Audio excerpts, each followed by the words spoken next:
കേരളത്തിന്റെ രാഷ്ട്രീയ ഭൂപടം ഉറ്റുനോക്കുന്ന പാലക്കാട് നിയമസഭാ ഉപതെരഞ്ഞെടുപ്പ് അതിന്റെ ക്ലൈമാക്സിലേക്ക് കടക്കുമ്പോൾ കേട്ടുകേൾവിയില്ലാത്ത തരത്തിലുള്ള വിവാദങ്ങളാണ് മണ്ഡലത്തിൽ പുകയുന്നത്. ജനാധിപത്യത്തിന്റെ ഉത്സവമാകേണ്ട തിരഞ്ഞെടുപ്പ് പ്രക്രിയയെ പണം നൽകി അട്ടിമറിക്കാൻ ബി.ജെ.പി. ശ്രമിക്കുന്നുവെന്ന ഗൗരവകരമായ ആരോപണം ഉന്നയിച്ചുകൊണ്ട് യു.ഡി.എഫ് സ്ഥാനാർത്ഥി രാഹുൽ മാങ്കൂട്ടത്തിൽ രംഗത്തെത്തിയതോടെ പാലക്കാട്ടെ പോരാട്ടം പുതിയൊരു തലത്തിലേക്ക് മാറി. പണത്തിനു മേലെ പാലക്കാടിന്റെ ആത്മാഭിമാനം പറക്കുമെന്ന രാഹുലിന്റെ വാക്കുകൾ മണ്ഡലത്തിലെ വോട്ടർമാർക്കിടയിൽ വലിയ ചർച്ചയാവുകയാണ്. കണ്ണാടി പഞ്ചായത്തിലെ തരുവാക്കുറിശ്ശിയിൽ എൻ.ഡി.എ സ്ഥാനാർത്ഥി ശോഭാ സുരേന്ദ്രന്റെ സന്ദർശനത്തിനിടെയാണ് വിവാദങ്ങൾക്ക് ആധാരമായ സംഭവങ്ങൾ അരങ്ങേറുന്നത്. ഒരു വീട്ടിലെ വയോധികയ്ക്ക് ബി.ജെ.പി. പ്രവർത്തകർ പണം നൽകാൻ ശ്രമിച്ചതും ഈ ദൃശ്യങ്ങൾ കോൺഗ്രസ് പ്രവർത്തകർ പകർത്തിയതുമാണ് പ്രശ്നങ്ങളുടെ തുടക്കം. ദൃശ്യങ്ങൾ പകർത്തുന്നത് കണ്ട് പ്രകോപിതയായ ശോഭാ സുരേന്ദ്രൻ യുവാക്കളെ ഭീഷണിപ്പെടുത്തിയത് മുഖമടിച്ച് പൊളിക്കുമെന്ന് പറഞ്ഞതും സോഷ്യൽ മീഡിയയിൽ വലിയ തോതിൽ പ്രചരിക്കപ്പെട്ടു. ഈ സംഭവത്തെ മുൻനിർത്തിയാണ് രാഹുൽ മാങ്കൂട്ടത്തിൽ തന്റെ നിലപാട് വ്യക്തമാക്കിക്കൊണ്ട് ഫേസ്ബുക്കിൽ തന്റെ കുറിപ്പ് പങ്കുവച്ചത്. പാലക്കാട് എന്നത് കേവലം ഒരു ഭൂപ്രദേശമല്ല, മറിച്ച് മതേതരത്വത്തിന്റെയും ജനാധിപത്യ മൂല്യങ്ങളുടെ വലിയൊരു പാരമ്പര്യമുള്ള മണ്ണാണെന്ന് രാഹുൽ തന്റെ കുറിപ്പിലൂടെ ഓർമ്മിപ്പിക്കുന്നു. പണം നൽകി സ്വാധീനിക്കാൻ ശ്രമിക്കുന്ന ബി.ജെ.പിയുടെ തന്ത്രങ്ങളെ അദ്ദേഹം ശക്തമായ ഭാഷയിൽ വിമർശിച്ചു. പാലക്കാടിന്റെ ജനാധിപത്യ ബോധം പണം നൽകി വാങ്ങാൻ കഴിയില്ലെന്ന രാഹുലിന്റെ പ്രസ്താവന വോട്ടർമാരുടെ ആത്മാഭിമാനത്തെയാണ് സ്പർശിക്കുന്നത്. വോട്ടർമാരെ ഉപഭോക്താക്കളാക്കി കാണുന്ന ബി.ജെ.പിയുടെ സമീപനം ജനാധിപത്യത്തിന് അപമാനമാണെന്നും അദ്ദേഹം വ്യക്തമാക്കുന്നു. ദൃശ്യങ്ങൾ പകർത്തിയ യുവാവിനെ ശാരീരികമായി ഉപദ്രവിക്കുമെന്ന് ഭീഷണിപ്പെടുത്തിയ സ്ഥാനാർത്ഥിയുടെ നടപടിയെ രാഹുൽ നിശിതമായി വിമർശിച്ചു. തന്റെ മകന്റെ പ്രായമുള്ള ഒരു കുട്ടിയോടാണ് ഒരു ജനപ്രതിനിധിയാകേണ്ട ആൾ ഇത്തരത്തിൽ സംസാരിക്കുന്നത് എന്നത് ലജ്ജാകരമാണെന്ന് അദ്ദേഹം ചൂണ്ടിക്കാട്ടി.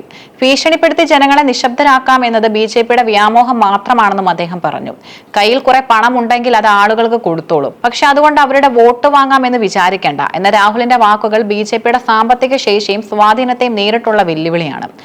പണക്കൊഴുപ്പിനേക്കാൾ ജനകീയമായ പിന്തുണയാണ് വലുതെന്നും അദ്ദേഹം അടിവരയിടുന്നു. പാലക്കാട് മണ്ഡലത്തിൽ ശക്തമായ ത്രികോണ മത്സരം നടക്കുമ്പോൾ അവസാന നിമിഷം ഉയർന്നു വന്ന ഈ ആരോപണം ബി.ജെ.പിയെ കടുത്ത പ്രതിസന്ധിയിലാക്കിയിട്ടുണ്ട്. തങ്ങൾ പണം നൽകിയിട്ടില്ലെന്നും അവശത അനുഭവിക്കുന്നവർക്ക് സഹായം നൽകിയെന്നുമാണ് ബി.ജെ.പിയുടെ വിശദീകരണം. എന്നാൽ ദൃശ്യങ്ങളിൽ കാണുന്ന തെളിവുകളും സ്ഥാനാർത്ഥിയുടെ രോഷപ്രകടനവും ജനങ്ങൾക്കിടയിൽ സംശയങ്ങൾ വർദ്ധിപ്പിച്ചിട്ടുണ്ട്. വോട്ടെടുപ്പിന് മണിക്കൂറുകൾ മാത്രം ബാക്കി നിൽക്കെ ഇത്തരമൊരു വിവാദം ഉണ്ടായത് ബി.ജെ.പിയുടെ വോട്ട് ബാങ്കിൽ വിള്ളൽ ഉണ്ടാക്കാൻ സാധ്യതയുണ്ടെന്ന് രാഷ്ട്രീയ നിരീക്ഷകരും വിലയിരുത്തുന്നു.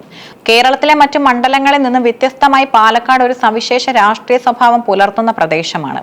നഗരസഭയിലെ ബി.ജെ.പി. ഭരണവും ഗ്രാമപ്രദേശങ്ങളിലെ ശക്തമായ ഇടതുവനിത സാന്നിധ്യവും മണ്ഡലത്തിൽ സങ്കീർണമാക്കുന്നു.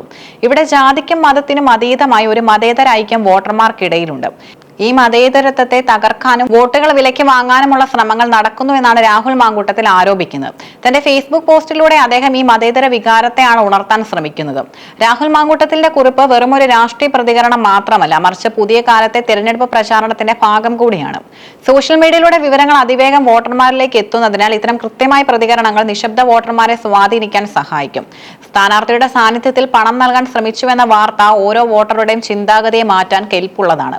പിഷാരടി ജയിക്കുമെന്ന ആത്മവിശ്വാസത്തോടെയാണ് രാഹുൽ തന്റെ കുറിപ്പ് അവസാനിപ്പിക്കുന്നത്.